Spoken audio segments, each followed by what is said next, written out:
On a fateful day in 1066, as shadows lengthened over the kingdom, a dying king's breath holds the fate of England in its balance. The throne, a coveted prize, has drawn three ambitious men, each poised to seize power in a game that promises bloodshed and betrayal. Harold Godwinson, the Pearl of Wessex, claims his place among them, not through royal blood, but through bonds forged in loyalty. Brother-in-law to the king, he has ruled England with strength and cunning, elected as king by the Witan. His meteoric rise has been marked by victories against the Welsh and rebellious nobles, amassing wealth and loyalty from vast estates. Rumors whisper that on his deathbed, Edward named Harold as his successor, a tale that fuels Harold's ambition. Yet another contender lurks in the shadows, William of Normandy, who believes the crown rightfully belongs to him due to his ties with the late king. A man of fierce determination, William learns of Harold's coronation while hunting, his fury igniting like a tempest. Tension coils within him as he vows to reclaim what he believes. The third claimant, Harald Hardrada, King of Norway, stakes his claim through lineage, tracing back to King Cnut. A veteran of battles and mercenary exploits, Hardrada intends to expand his dominion, with an eager ally at his side, Tostig Godwinson, Harold's exiled brother, hungry for revenge. The stage is set for an imminent clash as these three formidable leaders prepare for. King Harold faces looming threats from the north and south, but none terrify him more than William. Their past is entwined. Harold, once ransomed by William, pledged an oath that now weighs heavily upon him. William, interpreting this as an allegiance, appeals to the Pope, who supports his claim. With resolve, William gathers over 700 ships and thousands of men, preparing to cross the Channel. But fate is indifferent. Harold's army stands ready, yet winds and weather conspire against William, delaying his advance. Weeks stretch into agonizing uncertainty, while Harold's forces dwindle, farmers returning home to harvest. The contrast is stark. William's knights drill and sharpen their weapons, while Harold's men grow weary and restless. Then news breaks like a storm. Tostig and Hardrada have landed with a Viking army in Northumbria, seizing York. Harold knows William's fleet lies in wait, but he cannot hesitate. He marches north with a mere 5,000 men, traversing 180 miles in 4 grueling days. Exhaustion threatens to claim them, but determination, their astonishing speed, catches the invaders off guard. On September 25th, just outside York, Harold unleashes his fury upon Hardrada's forces. A fierce battle erupts near Stamford Bridge, where victory comes at a terrible cost. 7,000 corpses litter the ground, including both Tostig and Hardrada.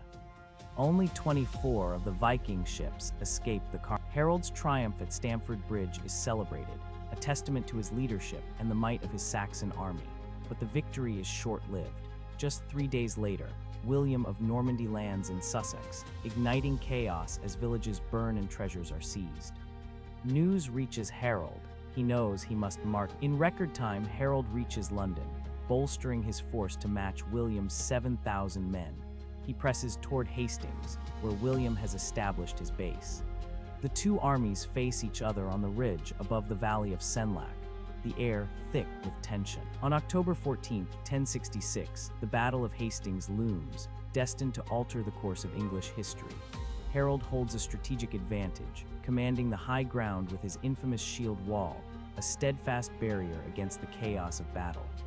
The Anglo-Saxon warriors, 12 ranks deep, stand united, shields locked, axes poised to strike. Across the field, the Normans, with their distinctive short hair and cavalry, prepare for the assault. Their horses, bred for battle, embody the thunder of medieval warfare. The clash between these two forces promises a brutal confrontation, each side determined to claim victory. As the battle begins, the Normans launch javelins at the shield wall, retreating quickly. Tension escalates. Harold's men hold their ground, resilient against the initial wave. Moments flicker like lightning. The tide seems to turn in favor of Harold when William's cavalry fall. But William, faced with the potential of defeat, rides forth, lifting his visor to reveal his face, a bold move meant to rally his troops. As panic ripples through the Norman ranks, they rally behind their leader. Meanwhile, Harold's forces, emboldened, break ranks in pursuit. The battlefield erupts into chaos. The English soldiers, once resolute, fall victim to William's cunning tactics. The Norman forces fake retreats, luring the English into the fray.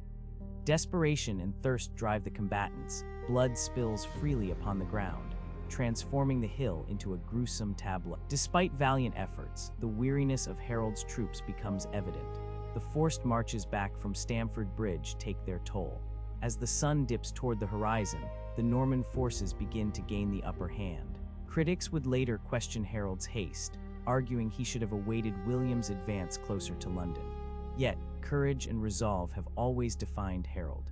As the final hours of battle unfold, William's tactical mastery leads to a decisive. When the dust settles, Harold lies dead on the battlefield, his body ravaged and unrecognizable. Tales of an arrow piercing his eye mingle with whispers of brutal slaying.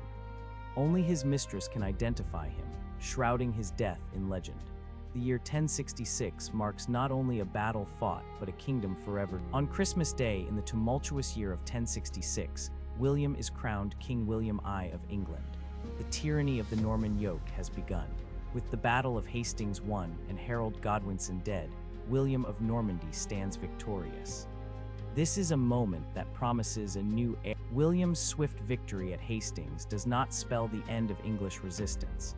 The people of England must be tamed. The old order must be destroyed. Though the Anglo-Saxons have been defeated, they are far from conquered. Rebellions flare across the land, particularly in the north, where the Anglo-Saxons are determined to resist Norman rule. In response, William acts with brutal efficiency. His campaigns unleash a scorched earth policy known as the harrying of the North. Vast areas are laid waste, crops burned, livestock slaughtered. The devastation is so complete that the region will not recover for a century. The message is clear. Resistance is futile, and the tyranny of the Norman yoke is no mere metaphor. It is a ruthless reality. The Normans do not simply seize power, they dismantle the old Anglo-Saxon society, building a new one upon its ruins. They install their own nobles in key positions, replacing the English aristocracy and church leaders. The Norman barons receive vast estates, pledging loyalty to the king in return. This new feudal system reshapes English society fundamentally. The language of the ruling class becomes Old French, while the English peasantry clings to Old English. This linguistic divide, a stark reminder of conquest, the Normans also introduced their own legal and administrative systems. Most notably, the Domesday Book emerges, a comprehensive survey of all land and property in England, allowing William to tax his new kingdom with unparalleled efficiency. Across the landscape, castles rise, not merely as military strongholds, but as symbols of Norman power, solidifying control over the land and its people. The Norman conquest is not just a change in monarchy. It represents a complete upheaval of English culture. The Normans bring with them their customs, their language, and their worldview, superimposing these upon the existing Anglo-Saxon foundations. The legacy of this transformation is still visible today, from the structure of the English language to the architecture of its cathedrals. Modern English is a hybrid, a tapestry woven from Germanic and Romance. As we reflect on the long history of England, its monarchy, its laws, and its language, we must confront a profound question. Did the Norman conquest simply reshape England, or did it fundamentally make it French? The echoes of this pivotal moment resonate through time, shaping the very fabric of a nation.